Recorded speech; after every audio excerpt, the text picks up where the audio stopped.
Back here for another edition of Ask Mike and joined by the one and only Mike Irwin. Mike, it's finally game week, man. Does it feel like it took forever to get here? Yeah, it always does. But when you finally get there, then you're like, okay, you're just more fired up. No more talk about camp, all this analyzing stuff that we don't even see. Fans getting mad at us because we're quoting coaches. I mean, we're going to be talking about the real thing next week. And we got some quality questions out there because it's game week, right? Right, absolutely. The good people Arkansas here bringing it. So let's get right into it. Very first question from Hog Dodger, who asks, "We are looking thin on the D-line. Did we not recruit enough bodies, or was the transfer portal low on defensive linemen?" Certainly a point of topic here. Keyshawn Blackstock being moved from offensive line to defensive line. I know you're going to get into that. And Sam Pittman said, not only are we moving him, he's going to play. Right. I think here's what's going on there. I think it's been overemphasized, but I think there's a reason for that. It's the one thing that's been negative. And I think the media is getting a little sensitive because we get accused of being too positive. Too positive. Pumping up too much Mike stuff. Irwin, too positive? Well, a lot of positive stuff being said. And I think here's a possible issue. But if you really look at this, okay, David Oakey was a backup to the two guys that start. Okay, fine, but it's not like he's a starter. Okay, he's out 2 weeks, maybe just one. All right, they've got two really talented freshmen, and this would be a problem to me if you were playing Notre Dame early or if you were playing Ole Miss early. You're playing Alabama A&M. If it goes to next week, you're playing Arkansas State. I think these two freshmen are going to play. I don't think they'll play a lot, but they'll get some experience. So I think this actually could be a good thing. If it happened later in the year, it would have been a problem. I think this will actually help. When you read between the lines with what the coaching staff, Pittman in particular, has said about this defensive line, they're really comfortable with that first group. But then again, parenthetically here, it seems like they're a little worried with what they have behind. Well, right, because of lack of experience. Now, Oakey is not inexperienced. He's an older guy. But then you start talking about those two freshmen, again, talented, but that's a physical position like defensive line. You just don't want a freshman there. They're not tough enough yet. But the way you get experienced is if you go in there and play against a team maybe that you can beat, and you stick them in there and it doesn't kill you if they give up a few yards or whatever. So you've been covering SEC football since, what was it, 92? Was that the first year in the conference, 92, 93, something like that? So would you say in your history being around the SEC, watching Arkansas, that is what's defined not just good Arkansas teams, but good teams in the conference? Play in the trenches, specifically on the defensive line? Well, yeah, that's one of them. I mean, defense wins championships. That's what they always say. Now, that's not always the case. But I think this team will be better offensively than it is defensively. That's the big question mark overall. How good is the defense going to be? Is this team going to be put in a position to score 40 points to win a game? I don't know. I feel pretty good, though, that they can. They got an offense, I think, that can roll out of bed and get 30. Maybe not, again, LSU, Tech, the elite of the elite. But I do like what they have offensively. Yeah, so it'll be interesting. But, again, I think that particular issue right now is not a big deal, and it's been overplayed. People are all now worried, oh, this could be terrible. No, not the first 2 weeks of the year. All right, question number 2. Hog Redneck says, it looked like several SEC teams have already suffered injuries to key players. Looks like the Hogs are in good shape injury-wise. Do you agree? I agree Sam Pittman said he's pretty comfortable with where they were coming out of camp. I agree that Arkansas is in good shape because that's one of the only injuries that you look at. There was an injury to maybe their best receiver in the spring. He wasn't able to work out in camp, but they're too deep at every one of those three receiver positions. So that's not a problem. I don't necessarily agree that there's been a bunch of injuries around the league. Alabama, their top running back, a guy named Jam Miller, he's going to miss the first 2 games of the year. And they play Florida State on the road Saturday. I mean, they're favored in that game. I think they'll survive that injury. It actually will affect them more in their passing game because apparently he is the one running back that's a very good pass blocker. Let's pick up things like that, yeah. So maybe missing him for 2 games will hurt them a little bit. Tennessee's got a cornerback, a tight end, 2 receivers who missed the second scrimmage. It's unclear if they're going to miss this first game against Syracuse. That's a neutral site game in Atlanta. but they're a 2-touchdown favorite, so I don't think they got a problem. LSU is interesting because Garrett Nussmeier suffered this knee injury in practice, and this is interesting how this happens because you don't have any media people there. So rumors start popping up. And the first rumor was, oh, it's bad. He tore his knee up. He's gone. And everybody's freaking out. And what didn't hit the media initially was that he actually got up after that injury and walked out under his own power, and he's worked out since. But there are still people claiming that he may have stretched an ACL, that it could still be a problem later on. You got to keep your eye on that. Look, they play number 4 Clemson at Clemson, and they're a 4-point underdog. And there is reason to believe that Brian Kelly, they need to win that game. If they don't, he's already in trouble. It feels like there's a little bit of pressure on because their fans, a lot of their fans are look at him the same way a lot of Arkansas fans look at Pittman. They want the guy gone. Yeah. Even though he's been pretty good there, he hasn't been good enough for their standard. In fairness, Stark, yeah, different standard at LSU than at Arkansas. Exactly. So if they lose that game, he could be in trouble. I don't think he's going to get fired before the season's over, but maybe later in the year if it leads to more problems. But they don't appear to have any injuries. Now, look, this is what's true. Going all the way back as long as I can remember, the better Arkansas teams either had really good depth. The 77 team, for instance, that finished third in the nation that year and had one loss, and that was to Texas here in Fayetteville. That team had true depth. It's the best team I've ever seen, too deep. They lost all those players. Lou Holtz got rid of 3 of his, one of his top receivers and 2 running backs, and they still ran all over Oklahoma because they had depth. But most Arkansas teams that have had good seasons didn't get injuries to key players. I think of that 98, the Clint Sterner team with Anthony Lucas. If that team had lost either one of those guys, I don't think they'd have been anywhere near what they were. As it was, they almost won the SEC. They ended up in a really good bowl game. They actually ended up having to go up against Tom Brady and lost that game. But those 2 guys made that team. And if either one of them had gotten hurt, that would have been, the season wouldn't have been what it was. So that's an example of what can happen if you avoid injuries. How about if you get injuries? Okay, I can remember the first SEC championship game Arkansas was in under Danny Ford. 95, they're going up against Florida with all the talent they had. Steve Spurrier. And Arkansas had one chance in that game, and it was Madre Hill as a running back, and he tore his knee up on the first drive, and they were dead in the water after that, just got massacred. So that's just one example. I mean, Sam Pittman's 2021 team, relatively injury-free. None of the guys that they really counted on got hurt.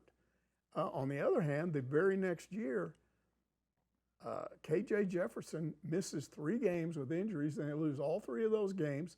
They won 7. What if they win all 3 of those games that he didn't start? Then they've got 10 wins. So, especially with Arkansas, which typically doesn't have the depth that other SEC teams have, I think you got to stay injury-free.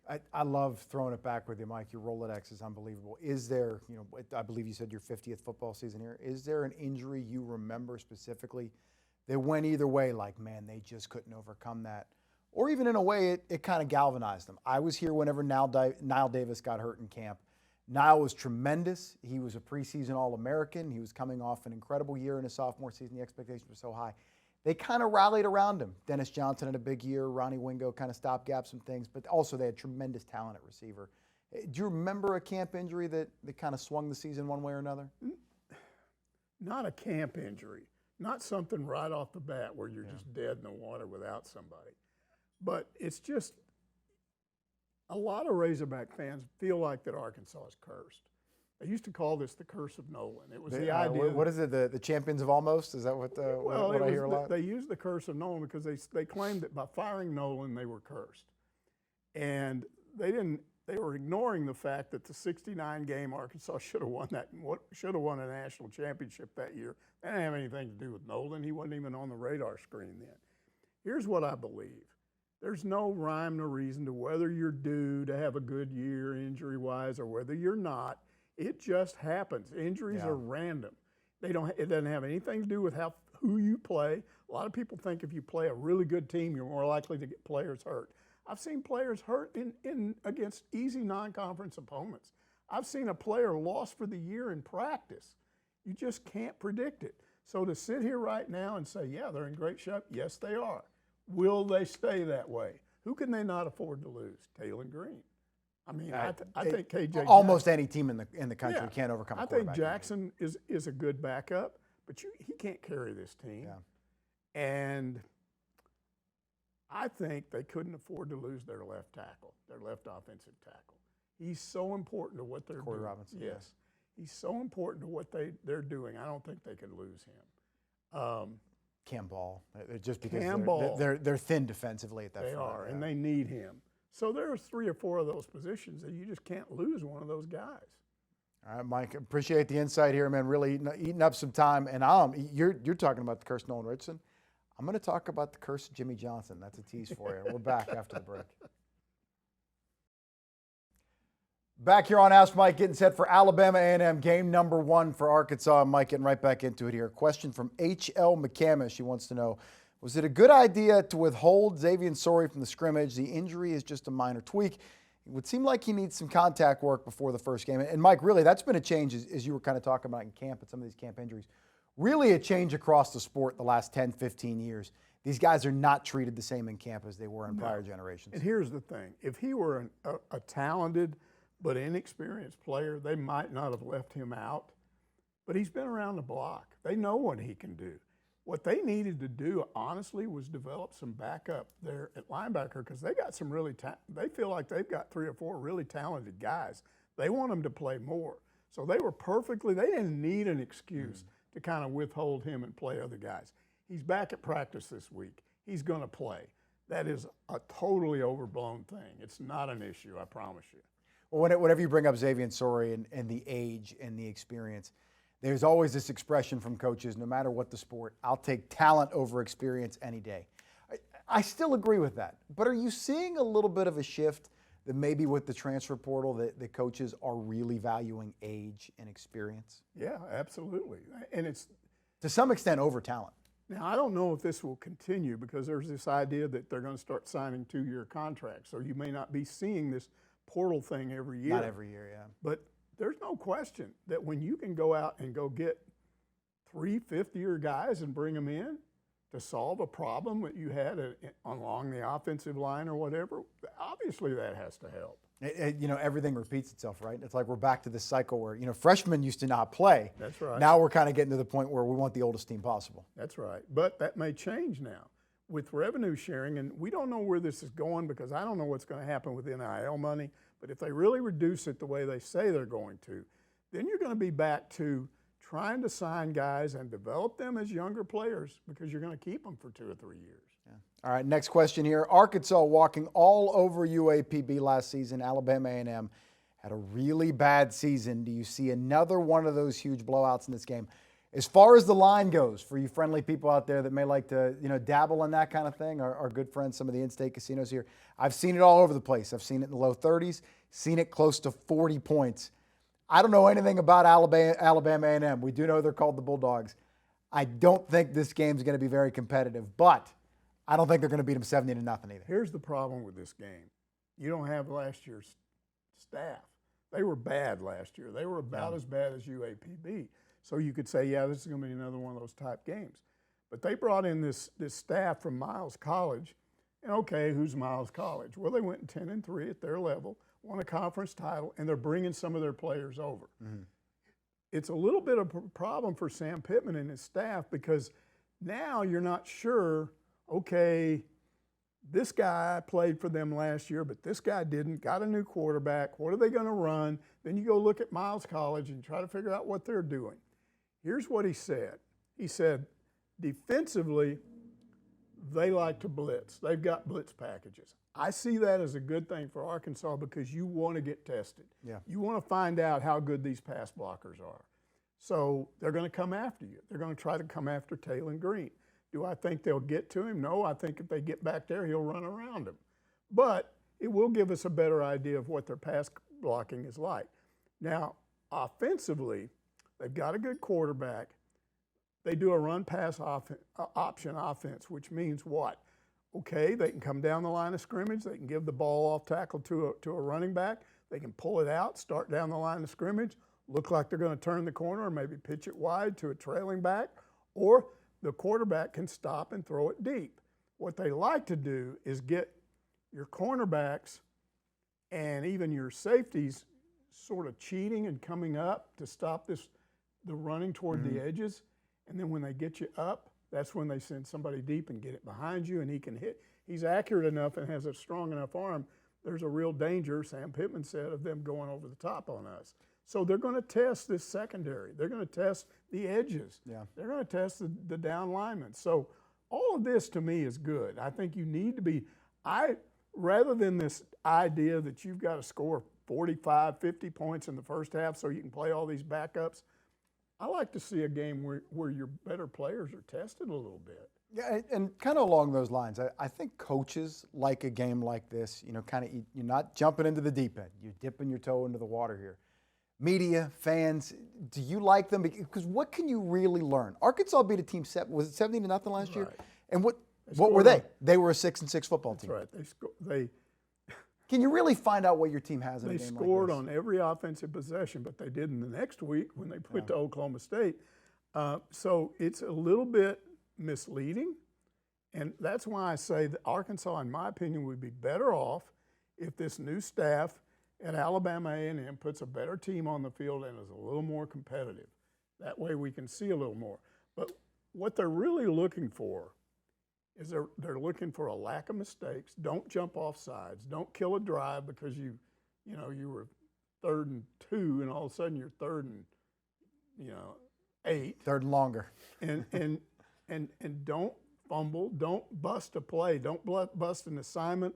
Allow your quarterback to get sacked and then he fumbles. They did a really good job in the season opener of not making any mistakes. But can they do that again? I think there's a real danger in us. Fans assuming this is going to be a big blowout, and then players start thinking, hey, I'm going to get in the game in the second half, so you guys really better really blow it open. I mean, Bobby Petrino said, hey, if we get far enough ahead that I can play a lot of our backups, that's good, but that's not my priority right now. Yeah, with these bye games, whenever you're paying rent-a-win 1AA kind of opponents, I feel like you don't really know what you have, but you can see when there's cracks in the armor. So hopefully, we don't see any of that. Arkansas comes out, they dominate like they're supposed to. Next question here, Eddie Lynn says, if you read the preseason hype, clearly Sam Pittman thinks the team is much better than last year. What's his message to the fans, and why are they better? Well, he kind of outlined it in his Monday press conference. He said this team is older, bigger, than faster than a season ago, and that's my observation. I would say definitely older. They look bigger. For sure older. They are bigger. Not sure about sometimes faster. Bigger, look, if you're bigger and you're faster, you're going to be better. It can't be that simple. That's right. But I don't know about the fast part because we didn't get to see enough of that. But we're going to take their word for it. Here's one that's really interesting. He said there are very few question marks by our coaches. In other words, they're less uncertain than they were a year ago. A lot of continuity with the staff. Yeah, and so they feel like, okay, this is who we've got starting at this position, blah, blah, blah. We feel good about that. He said they know this team. The coaching staff knows this team. And then he said, and I like this, this was his message to Taylor Green, go out and run the team and let it fly. So if he does that and it works, that's great. They did have a mock scrimmage on Friday, which none of us saw, so we're relying on him. He said there were almost no mistakes. Scott Starzik, his freshman kicker, apparently had a good camp. Said he made all of his field goals. He didn't say from what distance, but he didn't miss any. He said there still might be 1 or 2 position battles going on where you might have somebody one on the depth chart right now, but when the game arrives, they switch it around a little bit. But other than that, he said the starting lineup and the depth chart they released is pretty much the way it's going to be. Yeah, there was a couple situations where it was, a Marion Harris or Kobe Branham some of them really, really tight, and he had indicated if that's the case, those guys are going to play. Next question here coming from Hill Country Hog. He says, you media guys have been playing up wide receiver Monte Harrison, but he's not listed as a starter on the Game 1 depth chart. What is up with that? Well, I mean, the dude's 30 years old, so shout out Monte Harrison for doing his thing and just working his way to the top of the depth chart after having a career in baseball. Well, this could be one of those that Pittman talked about, where you have this continuing battle between 1 and 2. You might see Harrison pop up as the starter at the game, but the point is, he said both of these guys are going to play. So it really doesn't matter. Here's the important thing about all of these receiver positions. Last year, going into the first game of the season, and it continued to be a problem all year long, it was all about who Taylon Green liked to throw the ball to. And it was usually one of 3 guys. And one of them couldn't catch a cold, Tyrone Broden, and they kept throwing it to him. There's at least 6 of these guys that he looks like he's confident throwing to. Plus, Green is just going through his progressions. I remember there was a scrimmage where Petrino said he really wanted Omega Blake to have a bigger impact in the scrimmage, but he said the way the progressions went, the ball just didn't go to him. That's not a bad thing. That's a good thing. That says your quarterback's finding he might have been the second progression in a sequence, but you went to the first. So, again, I think if you've got a quarterback, Taylon Green, that's throwing to 6 guys out there and comfortable with any of them, that's a good thing. Yeah, I like what I see with the receivers. I like what I see from this offense. It seems crisp. But quite frankly, a year ago, they put up some numbers. Yardage was not a problem. Finishing drives was a little bit more of an issue, finding the end zone. Do you feel Bobby Petrino, year 2, Taylon Green, fifth year senior, the receiver talent they have, it's going to be a little different this year? I just think you're going to see fewer mistakes. I think you're going to see your quarterback running the offense the way he's supposed to run it, instead of out there improvising. Now, when the play breaks down, though, it might not be anybody in the country. He's that's still as good as at Taylon that. Green. You just don't want him doing it all the time. No, it's not as sustainable, not a reliable business model. All right, Mike Irwin, Ask Mike. We're going to be back with more right after the break. Back here with Mike Irwin on this week's edition of Ask Mike, and getting right back into it here, Mike. Billy the Kid Richmond says Taylon Green overlooked Tesla because he was on the bench. I don't think Tesla was ever listed as a starter. I like Pittman and think he should be our coach. But this was a massive failure by our staff. I got a smile on my face because every time I'm seeing preseason highlights from the Lions, I'm seeing Isaac Tesla light somebody up. Well, he is, but here's what all of these people, they're reinventing. They don't really remember what happened, and they weren't talking about it at the time. They're just talking about it in retrospect. Here's what went on going all the way back to the spring that Taylon Green got here. Bobby Petrino knew he had a 2-year plan to bring this guy around. And he knew he was going to have to let him do some things last year that he doesn't want him doing this year. And one of those things was I think he tried to get him to spread the ball around as much as possible in the spring. But once they got into the fall and they started August, and started heading toward the first game of the year, I think his attitude was, I'm going to limit things. I'm going to let him throw to the receivers he's comfortable with. I'm going to make Isaiah Sategna the starter. Tesla is going to be a backup. He's still going to play. And look, Courtney I don't know whether she had to have done this over Zoom, but she interviewed Tesla after he started being successful in these preseason situations. And he admitted, he said, I was not getting separation like I should have. And they talked to him about it. He also said that when he started talking to the NFL scouts and they started projecting for him, they told him 2 things. You got to get your 40 time down better. You got to work on that, work on that. And then you got to develop some techniques to get better separation. Give the kid credit. He's busted his butt. He's not the first guy that was a mid-round draft choice that may end up being better than a first-round choice. Just because you're a first, second rounder doesn't mean squat. Yeah. You still got to, when you get to that level, produce.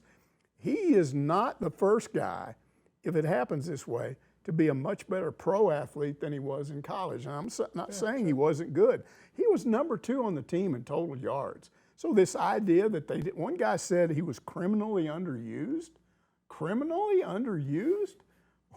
It's just insane. He was number 2 in receiving yards, and he was number 3 in total catches. So he played. He just wasn't a starter. That was not a failure by anybody. It was just a reality of what was going on at the time.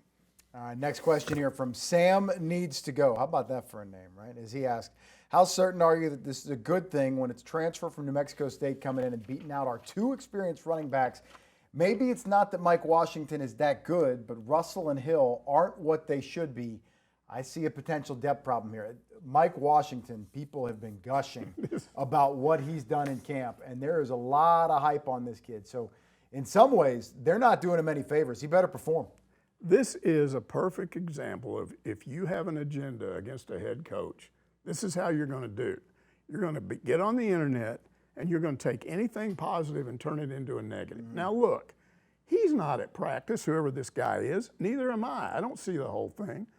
So I don't really know that the other 2 running backs, Hill and I don't know what Braylon Russell, I don't know what they didn't do. All I know is Sam Pittman never said anything negative about either one of them. He just talked about the fact that Mike Washington came in and grabbed that job, and he said he turned out to be a lot faster than we thought he was. He's physical enough to break tackles, and he had the job. That doesn't mean the other 2. Here's what I'm telling you. I think all 3 of them will play. I don't think Washington's just going to go out there and take every snap. I don't think there's anything wrong with those other 2 guys. And I think this is a classic case of a guy coming in and being a real surprise, and you got somebody, rather than being happy about that, is going to try to turn it into a negative. We can't be living here in negativity. It's weird, Mike, and I bet you were here at a time whenever practice was probably fully open. Maybe you had to go back 30 years ago. But now there's this kind of cloud of mystery because we see so limited sample sizes of these players. We don't really know exactly what they have. It's hard. We don't intentionally want to play something up, but what am I going to do if I don't see a scrimmage and Sam Pittman says Mike Washington was great in this scrimmage? Am I going to go, oh, he's a liar? He's making that up. He's just trying to make it happen. First of all, Pittman doesn't have a history of doing that. Secondly, they did show, first of all, you've got the 45-yard touchdown run, a 91-yard touchdown run, and they showed the 91-yard touchdown, and you can actually see it. So it's not like they're making this stuff up. Yeah, I was a lot more comfortable, but you have to go back so far. It was about midway through Houston Nutt's time here that we finally couldn't watch the whole thing. And it was a whole series of things that happened. He got frustrated by some of the things that reported. I think what changed everything was you ended up more people in the media. Yeah. When I got here, and there were about 4 of us that covered practice. You were the first sports anchor in Northwest Arkansas? TV guy. The rest of them were newspaper. But in those days, there were only about 4 of us that went to practice every day. It was a lot easier for the coaches just to come up to you and say, hey, look, we're going to do this, this, and this. Don't talk about that because this is part of a new game plan. Mm-hmm. But everything else is open for you to talk about. And I remember Frank Boyle specifically telling me, yeah, shoot anything you want. And I said, anything? And he said, well, if there's anything that we haven't run before, I'll tell you. And that's what he did. So if they ran a reverse or some kind of new play or something, he'd come up to me and go, hey, Mike, we haven't run this before, so don't show this. And then you wouldn't do it. And so that's just sort of the way it worked. And then as the years went by and you got more and more of the people in the media, and you had some people that would do it anyway, and then it would ruin it for everybody else, and it just finally got to the point where there's no way they're letting you watch this stuff. All right, next question here from J-Hog, who wants to know, what do you think about the 9-game schedule? Now we're getting into some fun stuff here. Who do you believe will be our 3 permanent opponents? Mike, we were talking last week, more off camera here in our office. You seem pretty passionate about this. First, give me who you want. Then, give me who you think it will be. What I would like to see is, I think OU needs to be on there. They're not mentioned by most proximity, people. Closer than Missouri. I think they can develop a new rivalry that's been there all these years and has never turned into anything because they're 2.5 hours from each other by automobile. Fans can go over there. Their fans can come here. I would like to see OU be on that, but I don't think they will be. I figure it's going to be Texas. I think it's going to be Missouri, whether you want Missouri on there or not. The SEC is bound and determined to say they are your rival. So it's going to be Missouri. It's going to be Texas. I would personally like to see Ole Miss just because I don't like them, and I like to see that game, but it may be LSU. And Ole Miss is the team prior to joining the SEC. They probably had the deepest history with playing Ole Miss. Is that correct? Yeah. And then after they first got into the SEC, because of the way the schedule was, LSU became the fans really developed and liked that rivalry. They had that golden boot thing and all that stuff. And I think it means something to Arkansas. I just, unfortunately, I don't think it really means anything to LSU. That's right. It's a bigger, but that's the history of Arkansas. Let me tell you something. The Texas rivalry was the biggest Arkansas ever had. Do you think Texas thought Arkansas was their biggest rival? No, it was OU. It wasn't Arkansas. But what people don't get is that just because a team doesn't consider you a rival doesn't mean your fans don't consider them a rival. It doesn't have to be a two-way street. So what about A&M? You know, we got the whole Southwest Classic thing. It's going to be on campus this year. Do you feel that's probably going to go by the wayside? I'm with you. I think Missouri and Texas will happen. I think they'll throw Arkansas a bone. There's some history there, a little bit more balance even on Texas's end. Yeah, that third team, though, could be just about anybody. I think A&M goes away for an annual thing. So you're going to play them twice every 4 years, which is okay. But I could be wrong about that. That's just a guess. Yeah, even beyond all, some people have thrown out Kentucky, some people have thrown out Mississippi Well, State. what do I think about the 9 games? I think it's horrible. Horrible. Yes. Mike, hold on. Football's a TV show. This is going to put better football games on TV. No, I'm not. I knew this was going to happen. Oh, and why is that? Because of money. Because of money. Money's always the answer. And so now where are we going to go with this? If you're going to create a situation, putting 9 SEC games and then saying one of your three remaining non-conference games has to be a Power 4 conference team. So you're talking 10 of your 12 games are teams that can beat you. What that's going to do is it's not just going to affect Arkansas. It might turn a team that would have won 9 games into a team that wins 7 games. It might turn a team that would win 7 games into a team that wins 5 games. It's going to mess some teams up. So what do you do to correct that? It's the thing we were talking about last week, which was mentioned by the Big Ten, but I guarantee you the SEC is in favor of it, which is a 20-team playoff or 24 teams or even 32 teams, because what you're going to do is eventually create a scenario, I promise you, where a team with 4 losses, if you're SEC and Big Ten, a team with 4 losses, if they've beaten the right teams, can still get in the playoffs. Well, with Arkansas this year, and I'm drunk on Kool-Aid whenever I say this, they go 8-4. They have 4 road games in the SEC, all against preseason top 25 teams. Let's say they're 8-4. They lose all 4 of those road games by a touchdown or less. Shouldn't they be in the discussion? They won't be in a 12 team, but what I'm saying, I don't think they'd be that far off, but I don't think they'd be in. I just think they may get but mentioned. you understand what I'm saying. If you suddenly turn it into 20 teams or 24, now you get in. Absolutely. And so what do we have here? Fans hate this, I'm telling you. And you may say that fans love these. Here's the way Hunter Yurachek portrayed it. We're going to have better games at home. Sure. Okay, Yeah, you are. That is true. I mean, how are these fans really excited about this season opener on Saturday? Is it going to be full 100%? No. But I'm just not, I'm enough of a realist to know that you can't, and I played the game on a high school level, not college, you can't play good teams every week. When I was in high school, we looked forward to teams that we could beat. It wasn't that we'd done anything when Where's the competitor in you, Mike? Come on. No, because you needed a break.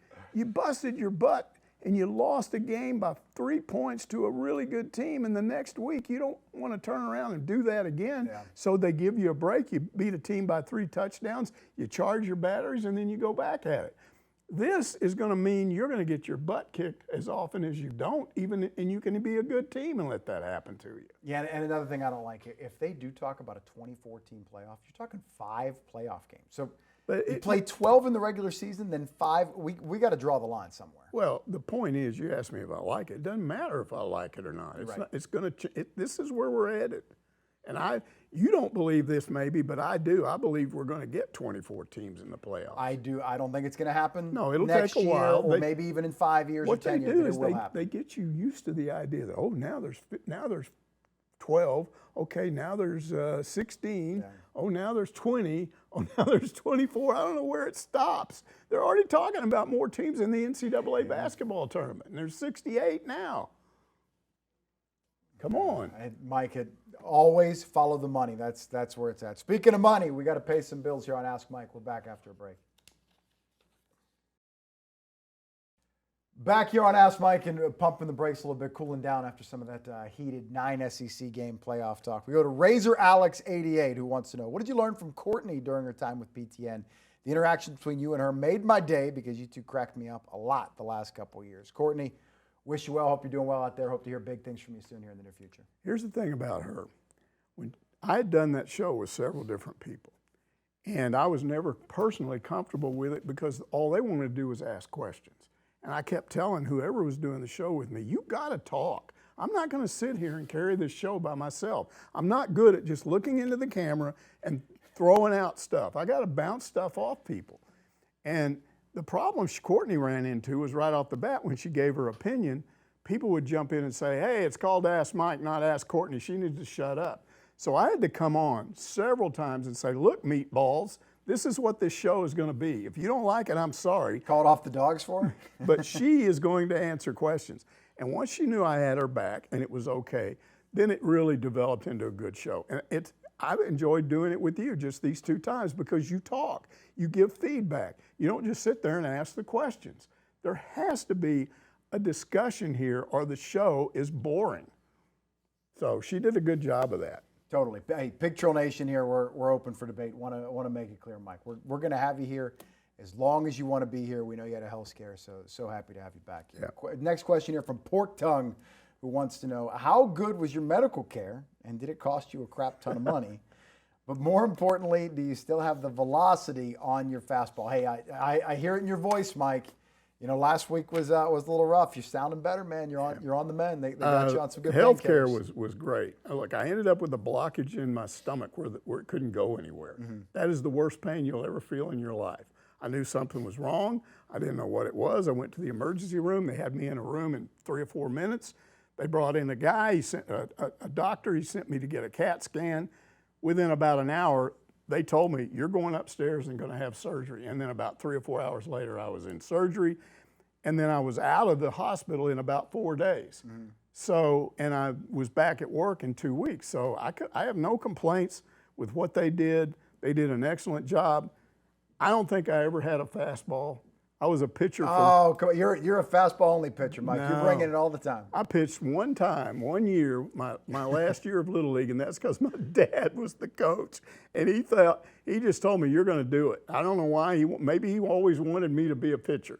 But he put me out there. I did not have a fastball. I was decent. I could throw a slider. I could throw, I don't know what you call it. It was my version of a fastball, but I could put the ball kind of at the top of your chest and maybe a little bit of a rise on it where it comes under there. That's hard to lay off of. I struck a lot of guys, but I didn't strike anybody out with a fastball. If I threw my version of a fastball, it better be on the corner because otherwise they were going to hit. It was going out of the park. Now, Mike, we were concerned about you. A lot of people asking about you. Why was it, I tried to tell you, hey, dude, take some time, get your health in order. Why was it so important for you to come back as fast as you could? I just got tired of doing nothing. For 5 days? This is a critical time of the year. What are you going to do when you retire? How are you going to pass time? Play a lot of golf? Play a lot of golf. But I couldn't play golf. That was part of the issue. If I could have gone out and played golf, that'd have been better. But it was also the time of the year. You go through all this preseason stuff, all the summer, and then right when everything starts to get interesting, I went to one practice, and then it was like, yeah, now I'm having to watch stuff on my phone. So, yeah, I wanted to come back. All right, final question here of the week, and this one is from a very, very special guest here, so let's cue it up. Trey Dare wants to know, Jimmy Johnson was the guest speaker at the Little Rock Touchdown Club. What are your memories of him at Arkansas? So, again, I didn't grow up here, and Jimmy certainly predates my time as a sports fan. I think it's one of the great all-time what-ifs in Arkansas history. What if Jimmy Johnson would have been the head coach of the Razorbacks? First of all, he was the defensive coordinator of the first 2 teams that I covered. 75, which was a Cotton Bowl team. 76 was a team that collapsed at the end. And then Lou Holtz got hired. Jimmy Johnson was great. to talk to. He was always willing to do. I go up to him and ask him anything. He'd give you a great interview. He's very charming. He's very talkative. I loved interviewing him. Now, did I want him to get the job? Yeah, I thought it would be great. He said today at the Little Rock Touchdown Club that he didn't blame Frank for hiring Lou Holtz. He said, I was not ready to be a head coach at that point. That's the first time. He went to Pittsburgh for a year, and then he got the Oklahoma State job. Now, here's where you get into this weird thing about what really happened. His memory of this is that he thought he had the job, and I interviewed him when he came in. I interviewed him before he went into the interview with Frank. He was really confident. He laid out a plan where he was how he was, and you got to remember what had just happened. Arkansas had lost the top 3 kids from Arkansas to Oklahoma, and his attitude was, you hire me, you ain't losing anybody. Barry Switzer's not getting any of my players. I'm keeping them. And he laid out his plan. He sure sold me, but he then went into this interview with Frank, and he claims that he was later told that that Hatfield already had the job when he did the interview, which he claims that's what made him mad. That's not my memory at all. What a lot of people don't realize is Frank had had conversations with Tom Osborne at Nebraska. Osborne was arguably the #1 coach in America. He'd been there for several years. Perennially in the top 5. Yeah, he just had great teams. And the fact that he was even willing to talk to Frank had Frank excited. The issue was Osborne said, if you want me, you're going to have to wait until the bowl game is over. And Frank thought about that for several days. I still remember when this happened. We were told nothing was going to happen hire-wise that day, and there were a bunch of us in the room. And Frank walked in and talked to Rick Schaefer where we could hear it and said, you can tell all them guys to go home. Nothing's going to happen today. Well, I got up and I said, well, I guess I'm leaving. And I got out and went in my car and I went around the block because I was coming back. Well, Grant Hall, who was also there, he follows me. And I'm mad at him because he's following me back there. But everybody else left. Mm-hmm. And we walked back in there and we weren't in there. Nate Allen was still there. And we weren't in there 10 minutes till he came back in there and told us he'd do a press conference out in the hallway. And what he told us, he said the situation got too volatile. And what he was saying, in effect, was I could not wait because of recruiting for Osborne. That's when he announced that it was Hatfield. Now, should he have hired Jimmy Johnson? He would have certainly solved a lot of recruiting problems. Because if there was a difference between those 2 coaches right there, Hatfield was an X's and O's guy. He could take good players. He was a winner at Air Force. He could take players he already had, and he could win with them. Jimmy was a recruiter. Would Arkansas have been better under Jimmy? I think they'd have won more games. But Ken Hatfield, to be honest, has the highest winning percentage of any Arkansas coach ever, including Frank. So, you could go back and forth on that. Personally, I would have liked Jimmy Johnson more because as much as Hatfield had this image of being a nice guy, he would not let his guard down to anybody in the media. You got coach speak all the time. Jimmy Johnson would have been the guy that gets you in a room and go, hey, here's what's going on. You can't tell anybody. But I'll let you break this story if you do this, and then he'd come back to you and tell you could, and boom, you had a scoop. All right, so I got 2 I love college football history. I'm fascinated by Jimmy Johnson. What a tremendous coach, what he did at the University of Miami, certainly with the Dallas Cowboys. There's this famous game in Arkansas folklore, I think it was 1987. He brought in a Miami team that was a squad in the Little Rock, and it was a showcase. And Arkansas got ran off the field. Now, the next year they went down to the Orange Bowl. I think Arkansas may have been 9-0, 10-0, gave them a competitive game. Almost beat them. But that team with Michael Irvin, that was a loaded-up team. Do you feel Jimmy put it on Frank Broyles on that day on purpose? Yeah, I don't think it had anything to do with Hatfield. I think he was sticking it in Frank's ear. He was mad. And he admitted that. He's admitted it. He said, look, he still believes that Frank called him in for an interview after he'd already decided to hire Hatfield. So that's why he's mad about that. All right, the other great, what if in Arkansas history. I think it's fair to say they probably wouldn't have been the next Miami and won 3 national titles in a decade. Do you think he would have won a national title here? Was he that good of a coach? Maybe. But here's the other thing that could have happened. He could have built this program back up to the point where he got a great job somewhere. You know, what if he goes to Texas?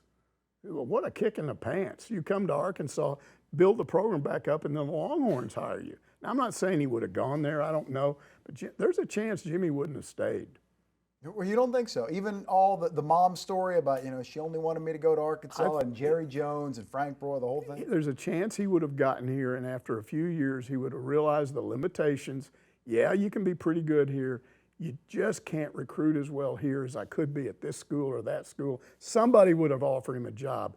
Then he would have had a heck of a decision to make. Now, a little bit off topic here, and final topic of the week. Do you think he got a raw deal in Dallas? Do you think absolutely. Jerry's ego got in the way too much? Oh, absolutely. I don't think Jerry Jones is a great businessman. What if Jimmy would have kissed the ring a little bit more? I don't know. I would just tell you that Jerry Jones is a great businessman. If that's all he did, this franchise, there's no telling how many. If he would just get out of the way, hire a GM, let that guy hire a head coach, and then let those people do the draft. Because I don't think Jerry Jones knows football from his left ear. He thinks he does, but he doesn't. He talks gibberish. I watched him in the preseason thing they had last week, and all he did was just jabber. I'm like, what are you talking about? He just. I don't have any respect for him as a person who knows football. He's a businessman and very good at it. I'm with Jerry, though. I agree with you. Doesn't really know football, but if I owned an NFL team, you would have to pry it from my cold, dead hands. And that's how Jerry is. He will be in that hospital bed before he relinquishes power. I'm a Cowboys fan. I used to be. I don't pay any attention to them anymore. I've become a Chiefs fan because I can't stand the way they play. Big news on the Chiefs front today. Did you see that? No. What happened? The tight end and the center. Oh, that one. Yeah, I saw that. Well, I don't know how that's going to affect anything. Mike Irwin, as only he can. All right, that's going to do it for this week's Ask Mike. Okay, we'll do this. Thanks. Quick version. I hope not, but maybe. We left that one out, but it didn't matter. Mike said the PG Hog question. That one right there. Okay. What did the right questions air? Oh yeah. We left that one out, but it doesn't matter. Okay, but you did put up the right boards. Okay, awesome. Great work then. I apologize for skipping We can over. run that next week. Okay.